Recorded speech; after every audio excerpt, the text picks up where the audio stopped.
So today we are going to talk about that chapter of Demon Slayer, which most of you have probably never seen. Chapter 205. The chapter where all your favorite characters who died, Rengoku, Shinobu, Genya, Mitsuri, they all come back in modern Tokyo with normal lives. This is the real ending of Demon Slayer. So at this point in the story, Muzan is dead. All the upper moons are gone. After the final battle, only two Hashira survived, Giyu and Sanemi. The Demon Slayer Corps was disbanded. Tanjiro, Nezuko, Zenitsu, Inosuke, they all live together in a small hut, a normal life, a peaceful life. And it feels like that's where the story ends. But chapter 205 of the manga, titled Life Shining Across the Years, gives us a time skip, roughly 100 to 150 years into the future. Modern Tokyo, fully developed city, buildings, roads, phones, news channels. And this is where all your favorite characters come back. Just normal.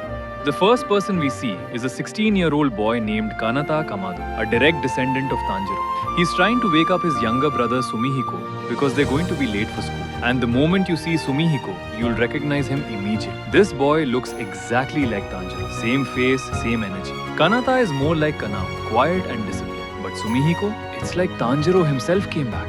Then we cut to Zenitsu's future household in Tokyo. There's a boy sitting there, Yoshiteru Agatsumo, and he's crying. Why? Because he just finished reading his great-grandfather Zenitsu's autobiography, titled The Legend of Zenitsu. Yes, Zenitsu wrote an entire book about himself and obviously made himself the hero. Yoshiteru just finished the chapter about the final fight and completely breaks down emotionally. Then his older sister Toko walks in and kicks him. She tells him it's all fake, demons don't exist, and that he needs to focus on his study. And here's the thing, Toko looks exactly like Nezuko. Same pink highlight, same face. These two are the great-grandchildren of Zenitsu and Nezuko, which means yes, Zenitsu finally got Nezuko. Dream achieved. Toko is scrolling through the news on her phone, and a headline comes up. Tenma Uzui has won a gold medal in gymnastics for Japan. And this Tenma is none other than a descendant of Sound Hashira Tengen Uzui. Same flashy energy. Toko is completely obsessed with him. Then Yoshiteru spots another news story. A very good-looking botanist named Aoba Hashibira has discovered an incredibly rare flower, the blue spider lily. The same flower that Muzan spent over 1,000 years searching for and never found. And this Aoba is a descendant of Inosuke and Aoi Kanzaki. Aoba made a mistake while handling the blue spider lily, and all the plants withered away. The media absolutely destroyed him for it.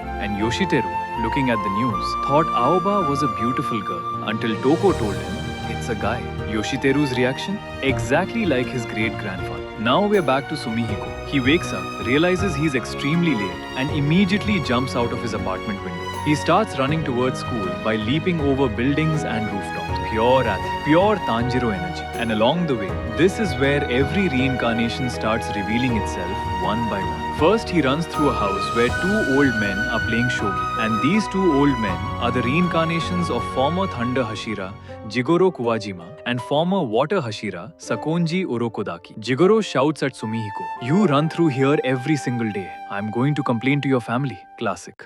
Then Sumihiko jumps over a police car, and inside that car are two officers. One of them is extremely angry, Sanehiro Shinazugawa, the reincarnation of Sanemi, and his partner is the reincarnation of Genya, two brothers who are now police officers, together, finally. On the road, Yoshiteru spots two beautiful girls from another school, and these are none other than the reincarnations of Shinobu and Kanai.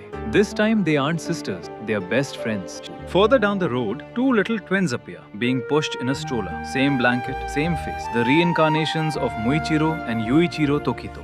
And outside a kindergarten, a massive bodybuilder-sized man is managing a group of small children. This is the reincarnation of Stone Hashira Gyome Himejima. He was always meant to take care of children, and here he is, doing exactly that. Toko spots a restaurant on the way, run by a pink-haired girl and a boy with two different colored eyes, Mitsuri Kanroji and Obanai Iguro. In their final moments, their only wish was to be reborn together and live a normal, peaceful life. That wish was granted. They got married, they have 5 children, the restaurant is running. Sumihiko runs past a group of children. One boy looks exactly like Giyu. His name is Giichi Tomioka. And with him are the reincarnations of Sabito and Makomo, the ones who died in the selection exam, the ones Giyu could never forgive himself for. This time, All three of them are together. And running alongside Sumihiko is Tojiro, fiery red hair, bright smile, overflowing positive energy, the reincarnation of Flame Hashira Rengoku. He's Sumihiko's school friend. He keeps telling Sumihiko to join the Kendo club because he sees natural talent in him, the exact same way Rengoku saw something special in Tanjiro. Yoshiteru sees a painting on his phone of Lady Tamayo. It looks so real, you'd think it was a photograph. And this painting was made by Yushiro, the same Yushiro, the only demon who's still alive. The final scene. Sumihiko's home. A phone call comes in from school. His mother picks up and the teacher explains what happened today. And the camera slowly pans to a wall. Hanging there is a black katana, Tanjiro's sword. Next to it are the iconic Hanafuda earrings, and above them is an old photograph. All the survivors of the final battle standing together, smiling, in a new world that they built with their own blood. And with that panel, chapter 205 ends. The story of Demon Slayer ends. That was the real ending of Demon Slayer. Chapter 205, life shining across the years. If you've only watched the anime, you've missed the actual ending. And if this video hit different, drop a like. This channel needs a happy ending too. Next video, we are covering the demon's reincarnation.